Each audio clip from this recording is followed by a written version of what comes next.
क्योंकि जैसा कि आप में से कुछ लोगों को विदित है और ये प्रेस कॉन्फ्रेंस जिसके संबंध में प्रेस विज्ञप्ति जारी की जा रही है, एक टेहटा थाना में थानाध्यक्ष टेहटा डीआईयू की टीम यहाँ पर है, उनके प्रभारी, और एसटीएफ की टीम के संयुक्त ऑपरेशन में एक मिनी गन फैक्ट्री का उद्भेदन किया गया है। कल 13/4/24 को ये उद्भेदन हुआ था। इसमें एक अपराधी हैं सत्येंद्र विश्वकर्मा, जो पूर्व में भी इस प्रकार के कांडों में संलिप्त रहे हैं। अभी तक की हम लोगों की प्राप्त जानकारी के अनुसार नगर थाना में 2000 में ये इसी प्रकार की घटनाओं में पूर्व में भी जेल जा चुके हैं। इनके परिवार का भी आपराधिक इतिहास रहा है और ये जो ऑपरेशन हुआ है इसमें इनको विभिन्न हथियारों के साथ, जिनमें एक देसी कट्टा है, कुछ 2 जिंदा कारतूस हैं। थ्रेनेट ये बनाने के एक्सपर्ट अपने को बताते हैं, पूर्व में भी उसी के बनाने के चलते ये जेल गए थे।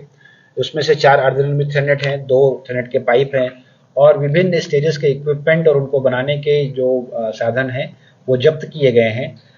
मुख्य बात यह है कि सत्येंद्र विश्वकर्मा का पूर्व में जो आपराधिक इतिहास रहा है, हथियार बनाने के चलते ये 2 बार जेल गए हैं। इनकी पत्नी भी भोजपुर से जेल गई हैं और इनका जो नेटवर्क है इस एरिया में, कौन कौन इनसे हथियार खरीदते हैं, इनकी तरह के और कौन लोग हैं, उस संबंध में भी हम लोगों ने आसूचना संकलन किया है और आगे हम लोग उन लोगों की धरपकड़, छापेमारी, गिरफ्तारी का प्रयास कर रहे हैं और साक्ष्य संकलन की भी कोशिश कर रहे हैं। अब ये जो उपलब्धि है जिसमें एक मिनी गन फैक्ट्री का उद्भेदन किया गया, इस उपलब्धि के लिए एसटीएफ की टीम को, थानाध्यक्ष टेहटा को और डीआईयू प्रभारी को मेरी तरफ से शुभकामनाएं। और हम लोग आशा करते हैं कि भयमुक्त निर्वाचन संपन्न कराने के लिए इस तरह के ऑपरेशन हम लोग आगे भी करते रहेंगे। ये ऑपरेशन जो है इलेक्शन से पूर्व हुआ है, क्या ये व्यक्त संदेह है कि इसका उपयोग हथियारों का इलेक्शन वगैरह में? नहीं, निर्वाचन से डायरेक्ट तो हम लोग अभी इसको नहीं जोड़ पा रहे हैं। ये एक हम लोगों के अनुसंधान के दौरान जो बातें सामने आई कि 20-25 वर्ष पूर्व इन्होंने समीपवर्ती एक जिले में इन चीज़ों का प्रशिक्षण लिया था और गाहे बगाहे जब कुछ लोग इनसे संपर्क करते हैं तो ये इस तरह का प्रयास करते हैं कि इस तरह के हथियार बनाकर बेचें। पूर्व में भी 2 बार इसी तरह का प्रयास करते हुए ये पकड़े गए हैं और उस समय की जो टीम थी उन्होंने पकड़ा है और ये जेल गए हैं। आप लोग देख रहे होंगे कि निर्वाचन में जो हम लोग जिन चीज़ों पर विशेष जोर देते हैं उनमें अवैध हथियारों पर विशेष हम लोग का फोकस रहता है।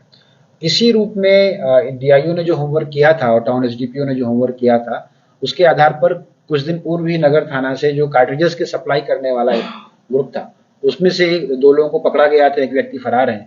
तो ये उसी कड़ी का काम है और जिन कुछ चीज़ों पर हम लोग फोकस करते हैं उनमें से आर्म्स की, इलीगल आर्म्स की जो सप्लाई है, घोसी थाना क्षेत्र में भी कुछ वर्ष पूर्व एक मिनी गन फैक्ट्री का उद्भेदन हुआ था, तो उनसे जुड़े हुए जो लोग हैं उन पर हम लोगों ने छापामारी और ट्रैक करवाया था।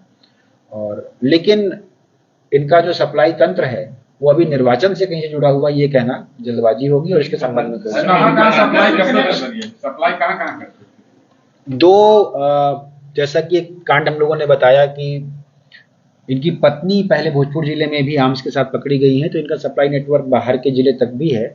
यहाँ पर नगर थाना क्षेत्र में भी इनका कुछ सप्लाई नेटवर्क है जो लोग इनसे परचेज करते थे। हम लोग की कोशिश है कि एविडेंस के साथ साथ हम लोग उनको गिरफ्तार कर सकें।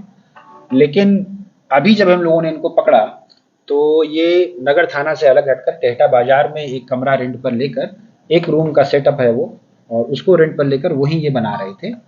तो और वहाँ इनका आश्रयदाता कौन था और वहाँ कोई लोगों ने इनसे डिमांड रखी थी, उन सभी बिंदुओं पर हम लोगों की जांच चल रही है।